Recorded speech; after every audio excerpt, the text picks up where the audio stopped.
नमस्कार दोस्तों। शिक्षा निदेशालय राष्ट्रीय राजधानी क्षेत्र दिल्ली द्वारा कक्षा 10वीं की हिंदी की वर्कशीट संख्या 5 दी गई है। इसमें विद्यार्थी को सबसे पहले अपना नाम व कक्षा अध्यापक का नाम लिखना होगा। चलिए आइए इस गद्यांश को पढ़कर नीचे दिए गए प्रश्नों के उत्तर देते हैं। एक बार स्वामी विवेकानंद का एक शिष्य उनके पास आया और उसने कहा, स्वामी जी, मैं आपकी तरह भारत की संस्कृति, दर्शन और रीति रिवाजों का प्रचार प्रसार करने के लिए अमेरिका जाना चाहता हूँ। यह मेरी पहली यात्रा है।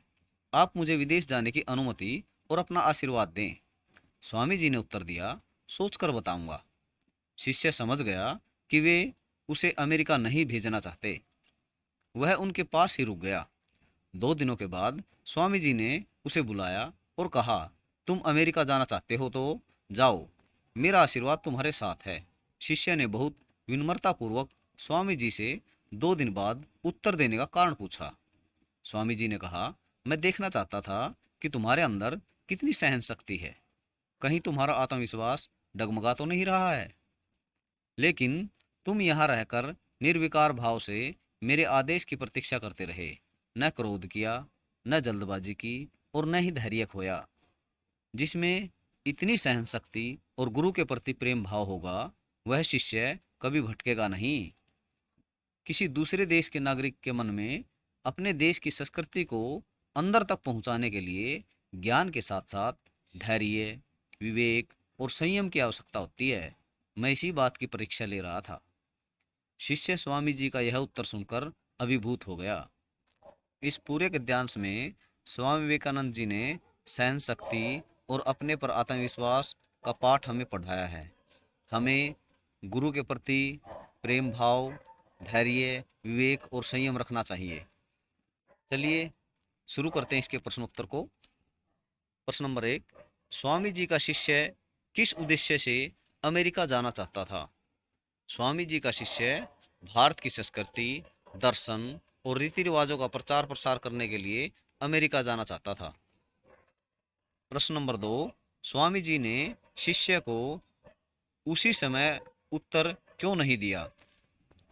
स्वामी जी शिष्य की सहन शक्ति की परीक्षा लेना चाहते थे, इसलिए उन्होंने उसी समय उत्तर नहीं दिया।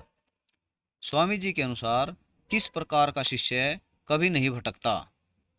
स्वामी जी के अनुसार जिस शिष्य में सहन शक्ति और गुरु के प्रति प्रेम भाव होगा, वह शिष्य कभी नहीं भटकेगा।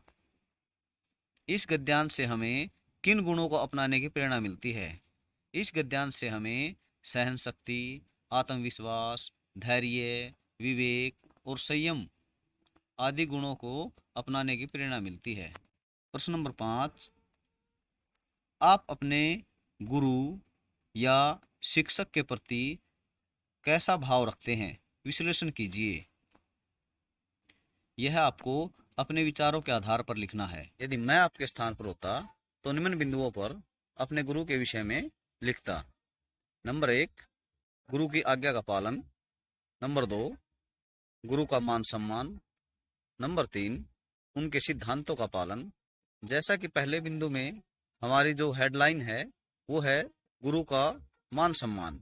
मुझे याद है कि जब हम बचपन में अपने शिक्षक के पास पढ़ने जाते थे तो वो हमें पढ़ाने के साथ साथ कई बार हमसे छोटे मोटे काम भी करवाया करते थे। उस समय हमें वो बातें समझ नहीं आती थी, लेकिन जब हम जैसे जैसे हम बढ़ते गए और हमारा ज्ञान और हमारी बुद्धि बढ़ती गई तो हमें पता चला कि वो हमें शिक्षा के साथ साथ आत्मनिर्भर भी बना रहे थे। इससे हमारी नज़रों में उनके प्रति मान सम्मान और ज़्यादा बढ़ गया। दूसरे बिंदु में गुरु की आज्ञा का पालन। जैसा कि मैंने बताया कि वो हमें अपने साथ लेकर के जाते थे, हमने कभी भी उनकी आज्ञा की अवहेलना नहीं की। जब भी वो हमें बुलाते थे हम तुरंत उनके पास पहुंच जाते थे। कई बार तो वो हमें रविवार के दिन यानी छुट्टी के दिन भी बुला लेते थे, लेकिन हमने कभी उनकी आज्ञा की अवहेलना नहीं की, क्योंकि हमारे मन में उनके प्रति बहुत ही आदर और सम्मान का भाव था। हम उनकी मन से इज्जत किया करते थे। उनकी आज्ञा पालन करके हमारा जीवन सुधर गया और हम एक अच्छे इंसान और एक अच्छे नागरिक बन करके आप सबकी सेवा में कार्यरत हैं। तीसरा बिंदु, गुरु के सिद्धांतों का पालन। हमारे गुरुजी सादा जीवन और उच्च विचार के सिद्धांतों में विश्वास रखते थे।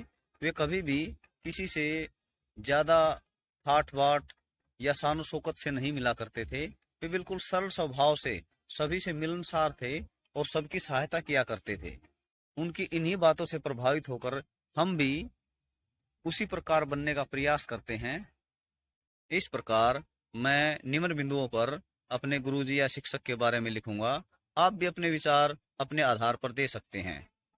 नीचे कोविड के संदर्भ में उचित व्यवहार संबंधी संदेश दिया गया है।